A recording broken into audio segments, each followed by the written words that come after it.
Tim Tszyu's fighting style has evolved considerably throughout his career. As an amateur, his style closely resembled that of his father, Kostya Tszyu. He fought at a high pace using a long lead hand to measure distance, a probing jab to create openings, and a powerful straight right hand. When Tszyu turned professional, those same fundamentals remained, but the professional format suited his style even more. Rather than fighting at a relentless amateur pace, he became more patient and composed. His long lead hand remained a key feature, allowing him to control distance before setting up powerful right hands behind the measured work rate.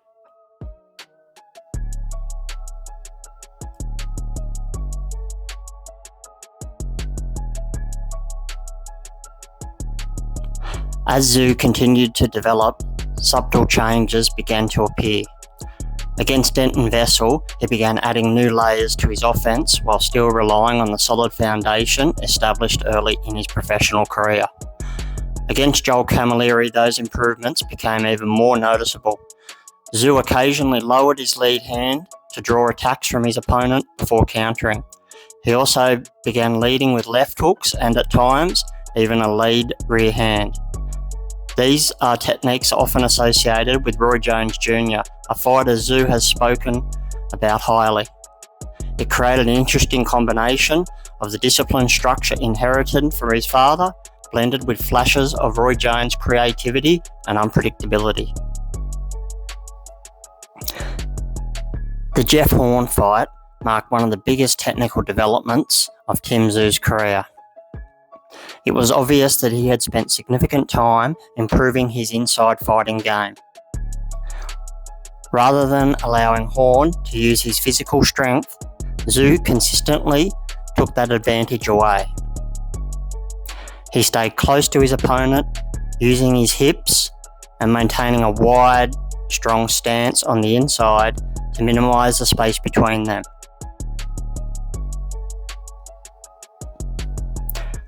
This allowed him to steadily force Horn backwards throughout the contest. His clinch work also showed signs of significant improvement. Whether controlling the inside or outside hand position, Tszyu dictated where the exchanges took place, preventing Horn from working effectively.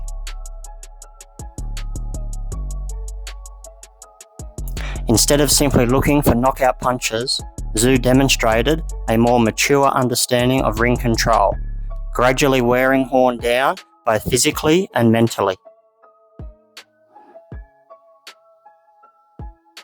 The victory against Horn was his first major win of his career and showed that he has stepped out of his father's shadow, evolving his own style of fighting.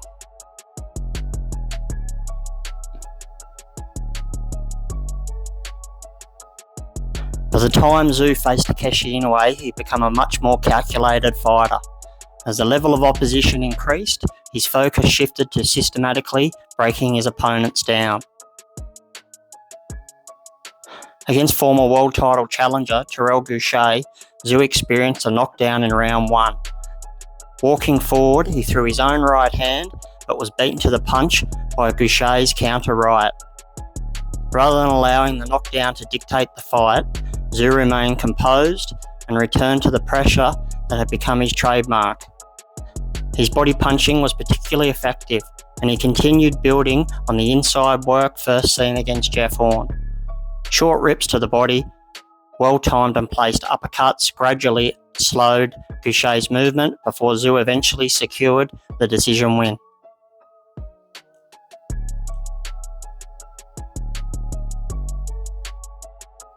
In this fight, Tszyu had faced adversity and had came through.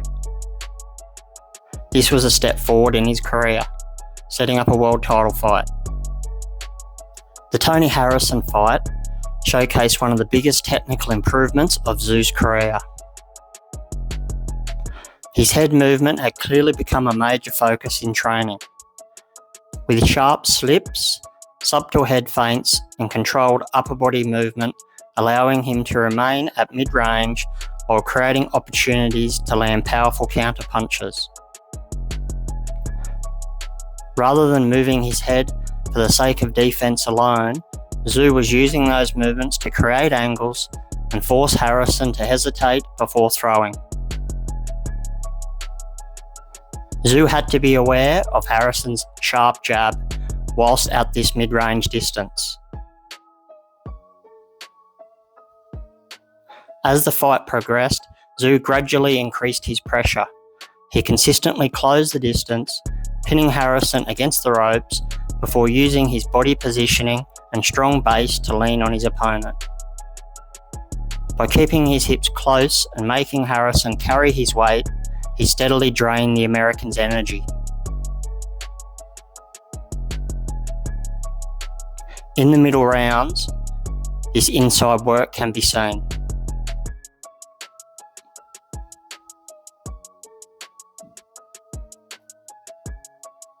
Once Harrison began to fatigue, Tszyu capitalised. His punch output increased, his combinations became heavier, and the openings became more frequent. This sustained pressure eventually overwhelmed Harrison, resulting in one of the most impressive victories of Tszyu's career and earning him a version of the World Championship. At this stage of his career, Tszyu appeared to have developed into a complete pressure fighter.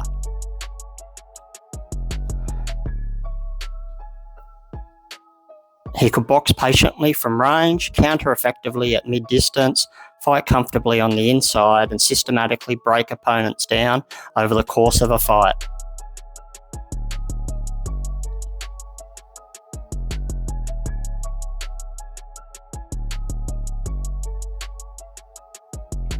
Fresh off the biggest victory of his career and now holding a version of the World Championship, Tim Tszyu entered his bout with Carlos Ocampo full of confidence.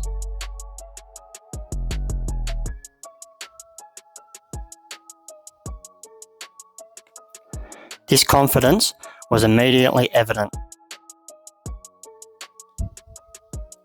Tszyu remained initially composed in the opening exchanges before timing Ocampo perfectly with a right hand.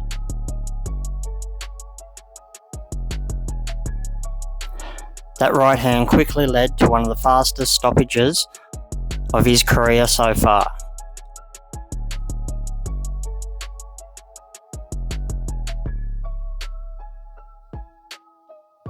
Whilst he was initially composed, there were some scrappy exchanges before the strong rear hand.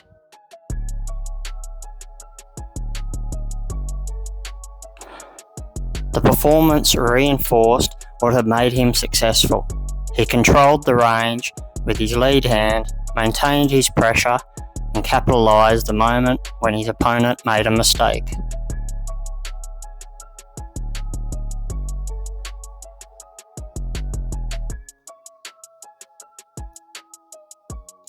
However, with such a dominant victory lasting less than a round, there was little opportunity to see further technical development. Instead, the result simply strengthened the growing belief that Tszyu was reaching his peak.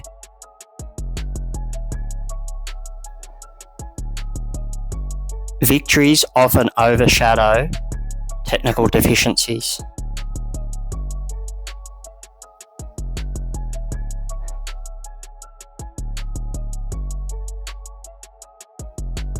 Tszyu entered his fight against Brian Mendoza carrying enormous confidence following his recent victory. Early in the fight, one change became noticeable. While Tszyu continued to use hand feints to create openings, his head movement was not as pronounced as it had been against Tony Harrison. He appeared more willing to rely on his high guard and offensive pressure. At the same time, he continued to add new layers to his defensive game. Most notably, he began using the shoulder roll more frequently to deflect punches before immediately returning fire. His overall strategy remained unchanged. Tszyu looked to establish himself at mid-range before gradually forcing Mendoza into exchanges in the pocket where his physical strength and punch selection could wear his opponents down. Although Mendoza remained dangerous throughout the contest, Tszyu showed patience and discipline. He refused to chase the knockout recklessly, instead breaking his opponent down round by round before eventually securing the decision victory. Looking back, however, this fight may also represent the beginning of a shift in Tszyu's style. While his pressure remained highly effective, his head movement that had become such an important part of recent fights began to appear less frequently. At this time, it wasn't viewed as a concern because Tszyu continued winning convincingly. But in hindsight, it may have been an early indicator of technical habits that would appear to be exposed against elite opposition. Tim Tszyu's first meeting with Sebastian Fundora presented a challenge unlike any other he had previously faced. Taking the fight on short notice, Tszyu was now standing opposite a 6'6" southpaw with exceptional height and reach. Early in the contest, Tszyu again relied heavily on his feints to close the distance, although his head movement wasn't as pronounced as it had been against Harrison. He was still able to work his way inside and land several clean shots, snapping Fundora's head back on more than one occasion.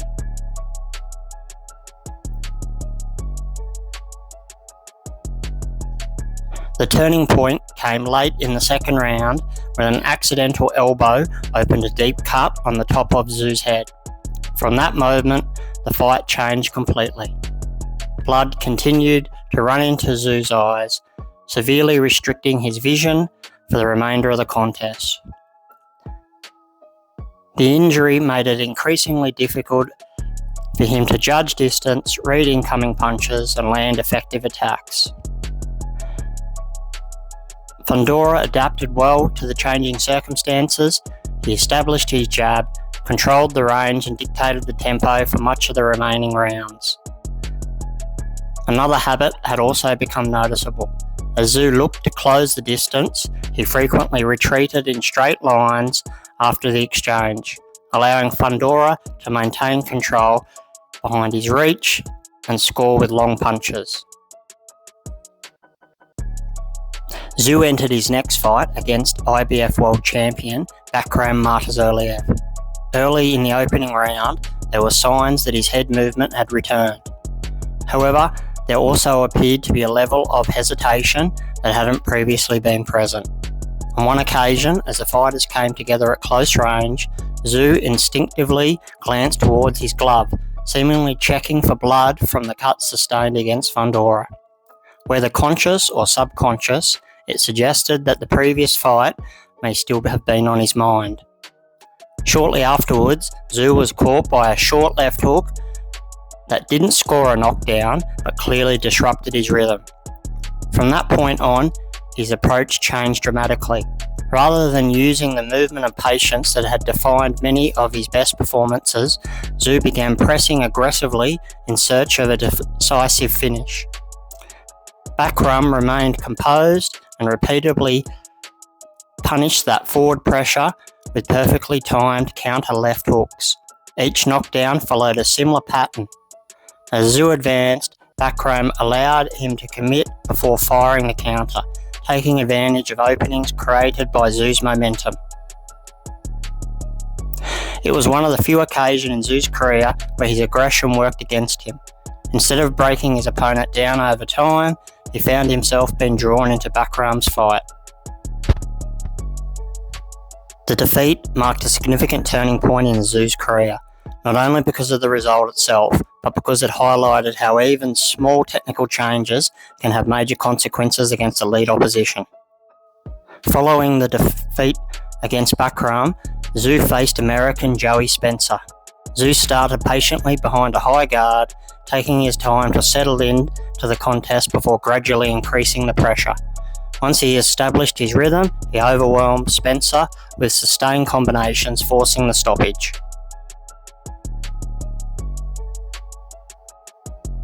Tszyu's rematch with Sebastian Fundora came less than 18 months after their first meeting. Once again, he was attempting to solve one of boxing's most difficult puzzles, a 6'6" southpaw with exceptional reach. The fight started in dramatic fashion, with both men landing punches at almost the same time. However, it was Fundora's straight left hand that landed cleaner, sending Tszyu to the canvas in the opening round. Throughout the fight, Tszyu struggled to consistently work his way inside Fundora's reach. Despite moments of success, Fundora was again able to establish his jab, maintain distance, and dictate many of the exchanges from what became long range. As the rounds progressed, the size and reach advantage became increasingly difficult to overcome, and Fundora eventually secured the stoppage victory.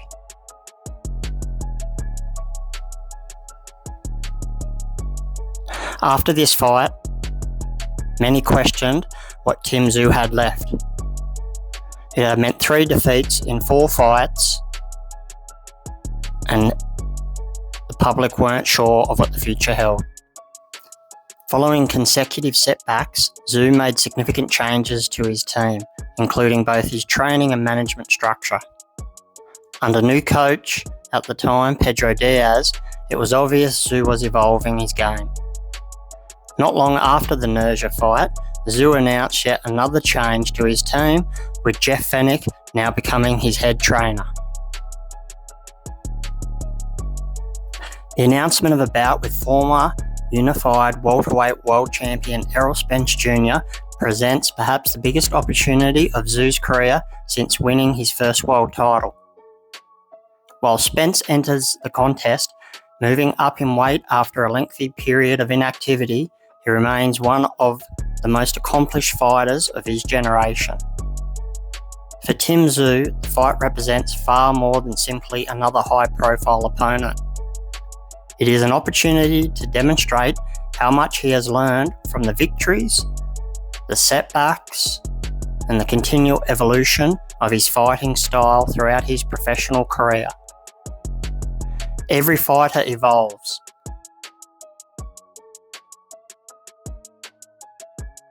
The result of the fight was that Tim Tszyu got a unanimous decision. One of the things that stood out immediately throughout the fight was the confidence that Tszyu built throughout the fight. He was coming off, in the past 18 months, 2 stoppage losses, as well as the first war with Fundora, and you can tell that he was a little bit unsure, perhaps, of his punch resistance, and he was very conscious of his defense. One of the instructions that we heard post-fight that Fenech gave Tszyu was just to get through those first 2 rounds. Stay tight in your defense, block the shots coming in, and that was certainly very good corner advice from Fenech. One of the many good things that he's done for Tim Tszyu. He probably could have attacked more throughout the fight, but you have to take into account those things of staying tight in those first 2 rounds and just getting through them. And then as he was catching Spence with that lead rear hand, and he was very much controlling how the fight was, what distance it was out, etc. He probably felt there was no need to take risks and not be in a position like he was in those other fights. I would say he probably could have had a higher work rate, and that's something that I'm sure that they'll look at in the future. But at the end of the day, he got the decision. He still got by with the work rate that he had. We can easily say that Spence was not at his best. I think sitting back and looking, you could say that.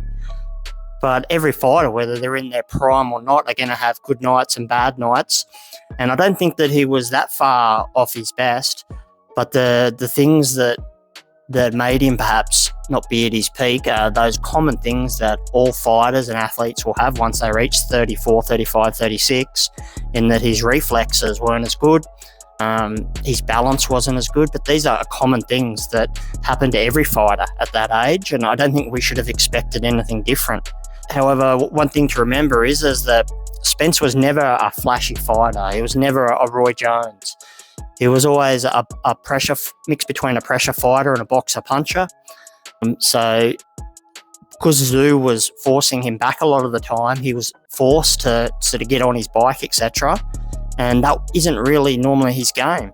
That's where it found difficult for him, and really, I guess you could say, exposed not having that blocking defense ingrained in him, which he hasn't had to use heaps and heaps throughout his career. He's sort of, I said, a boxer puncher, as in terms of his style. He's sort of mixed blocking and evasion. But once the reflexes go, you can't evade as much. And that's what we saw in this fight, and that's why he was being caught, whether it was the counter punch or even just isolated shots that Tszyu was delivering. But Spence still maintained a high work rate that he's renowned for. He threw a lot of punches, which you can see through the CompuBox stats. But Tszyu was landing the cleaner shots, even though he had a lower work rate, and that's what boxing's all about. Looking at some of the good things that came from the Australian Tim Tszyu, the lead right hands were very effective in the fight. Coming up against a southpaw, this is something that orthodox fighter will look out, and it was something that Fenech spoke about, was part of their strategy, was to put away the jab as much as you would normally do against orthodox, and being against a southpaw, look to lead more with the right hand. Tszyu was using a lot more angles compared to how he usually fights. This has been a common thing that a lot of people have been speaking about, where he'll get off his offense and then he'll go back in a straight line or stay in the same position and be there to be countered. He was putting himself in positions where it's coming off the back of offense, or even just blocking Spence's shots and then changing an angle before he delivered his own. He was doing it a lot more, I think, than what he normally is. Another good thing he was doing was blocking and shooting, so he had that high guard, looking to walk him down to put the physical pressure on him. And when Spence delivered his offense, Tszyu was blocking, and then he was blocking and catching and then shooting back as a counterpunch. That was a strategy that Fenech spoke about post-fight, and you could certainly notice it when you re-watch the fight. In terms of I guess you would call the negatives, work rate was something that he could have done a lot more of. Like I said, he was probably being cautious in just getting through those first few rounds, making sure he didn't get caught. But as the fight went on, it would have been a lot more of a confident decision watching on as a spectator if he had a higher work rate. It was enough to do the job, but when he comes up against perhaps other elite fighters, he's certainly going to need a higher work rate with things. The jab was something that he could have used a lot more. Certainly leading with the rear hand was the strategy to have against a southpaw, and I wouldn't say to do any less of the lead right hand, but to perhaps add to what he was doing. It would have been good to use the jab more, and even at times just have that lead hand out when he's confident at that mid-range distance, and then to stay active, to still look to land the jab. That's something that he can certainly look out doing in the future.